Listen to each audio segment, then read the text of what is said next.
friends, today we will discuss the TCP/IP model. TCP/IP model. It was developed in 1969 by the US Department of Defense Advanced Research Project Agency, that is DARPA, Defense Advanced Research Projects Agency. The result of a resource sharing experiment called Advanced Research Project Agency Network, that is ARPANET network. The purpose of TCP/IP was to provide high-speed communication network links. Since 1969, ARPANET has grown into a worldwide community of networks known as Internet. Now we discuss TCP/IP architecture. TCP/IP protocol architecture. There are 4 layers mainly.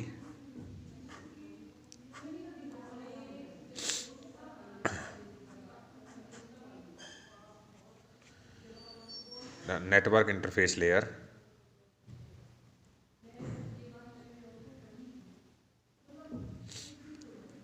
internet layer, host to host transport layer, host to host transport layer, that is application layer. In comparison to OSI model, in OSI model there are 7 layers, but in TCP/IP there are 4 layers. TCP/IP protocols map to a 4-layer conceptual model known as the DARPA model, named after the US government agency that was initially developed TCP/IP.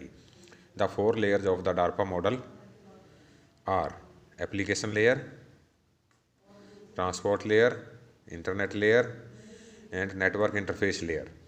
Each layer in this model corresponds to one or more layers of the 7-layer open system internet interconnection, that is OSI model. This is the basic architecture. Now we discuss one to one. First is network interface layer. This is also called the network access layer, which is responsible for placing TCP/IP packets on the network medium and receiving TCP/IP packets of the network medium. That is, TCP/IP was designed to be independent of the network access method, that is frame format and medium. In this way, TCP/IP can be used to connect differing network types. This includes LAN technology. This includes LAN technologies such as Ethernet, or you can say token ring, and WAN technology such as X.125 or frame relay. Independence from any specific network technologies gives TCP/IP the ability to be adapted to new technologies such as ATM, asynchronous transfer mode. The network interface layer comprises the data link and physical layer of OSI model. It means combines 2 layers. Next layer is internet layer. Internet layer. The internet layer is responsible for addressing, packaging, and routing functions. The main core protocols of the internet layer are IP, ARP, ICMP, and IGMP. We discuss one by one. What is IP? IP is Internet Protocol, which is a routable protocol responsible for IP addressing and fragmentation and reassembly of packets. Next is ARP. ARP is Address Resolution Protocol, which is responsible for the resolution of the internet layer address to the network interface layer address, such as hardware address. Next is ICMP, Internet Control Message Protocol, which is responsible for providing diagnostic functions and reporting errors or conditions regarding the delivery of packets, IP packets mainly. What is IGMP? This is Internet Group Management Protocol, which is responsible for the management of IP multicast groups. The internet layer is analogous to the network layer of the OSI model. This is simply related with network layer of OSI model. Third one is transport layer. What is transport layer? Also known as host to host transport layer, which is responsible for providing the application layer with session and datagram communication services, or you can say UDP. The core protocols of the transport layer are TCP and UDP, user datagram protocol. Then what is TCP? TCP provides a one-to-one connection oriented reliable communication service. TCP is responsible for establishment of a TCP connection, the sequencing and acknowledgement of packets sent, and the recovery of packets lost during transmission. This is TCP, Transfer Control Protocol. What is UDP?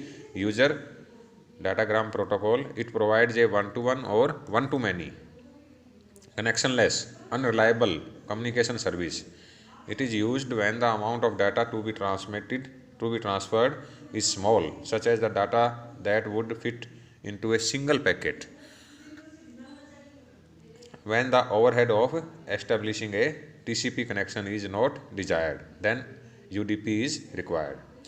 The transport layer encompasses the responsibilities of the OSI transport layer and some of the responsibilities of the OSI session layer. It comprises of two layers of OSI model. Next, fourth is application layer. In the application layer, applications of the it provides the applications of the ability to access the services of the other layers and defines the protocols that applications use to exchange data, which is used to exchange the data. There are many application layer protocols and new protocols are always being developed. The most widely application layer protocols are used, that is HTTP, Hypertext Transfer Protocol. It is used to transfer files that make up the web pages of the World Wide Web. Next protocol is FTP, File Transfer Protocol, is used for interactive file transfer. Next is SMTP, the Simple Mail Transfer Protocol, which is used for the transfer of mail messages and attachments. Next is Telnet.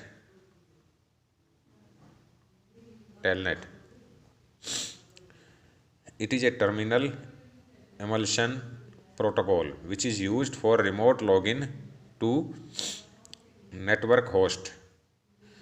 Also, you can say application layer protocols help facilitate the use and management of TCP/IP networks. Next is DNS, the domain name system, which is used to resolve a host name to an IP address. The routing information protocol, that is RIP, is also used in this. The routing information protocol is a routing protocol that routers use to exchange routing information on an IP internet network. Next protocol is SNMP, the Simple Network Management Protocol, which is used between network management console and network devices, that is routers, bridges and intelligent hubs, to collect and exchange network management information. These are the main protocols used in application layer. Now we discuss about advantages of TCP/IP protocol suite. The major advantages are It is a standard routable enterprise networking protocol that is the most complete and accepted protocol available. It is a robust, scalable, cross-platform client-server framework. It operates independently of the operating system. TCP/IP includes support for name and address resolution. Services include domain name service, that is DNS, dynamic host configuration protocol DHCP, and Windows Internet Name Service WINS. All next advantage is all modern operating system support TCP/IP, and most large private networks rely on TCP/IP for much of their traffic. Next is it adheres to Internet Community Standards, providing access to thousands of networks worldwide. Next is a method of gaining access to the Internet is also an advantage of this TCP/IP. TCP/IP can be used to establish connections between different types of computers and servers. Providing this type of interoperability is one of the main advantages of TCP/IP. Many TCP/IP application protocols were designed to access and transfer data between dissimilar systems. These protocols include HTTP, FTP, and Telnet. These are the major advantages of TCP/IP protocol suite. There are few disadvantages of TCP/IP protocol suite. TCP/IP is slower than the NetWare protocol that provides packet forwarding and routing. This is major disadvantage. And the overhead of TCP/IP is higher than that of IPX. TCP/IP is intricate to set up and manage. These are few disadvantages. Now we compare both OSI and TCP/IP models. We compare both the models, OSI reference model or TCP/IP reference model. OSI or ISO is defined before the advent of Internet, but TCP/IP is defined after the advent of Internet. Service interface and protocols are clearly distinguished in OSI. Service interface and protocols were not clearly distinguished before. Internet working not supported in this OSI. Internet working not supported, but it supports internet working and it is loosely layered. OSI is less credible, but TCP is more credible. OSI is a protocol independent standard. OSI is a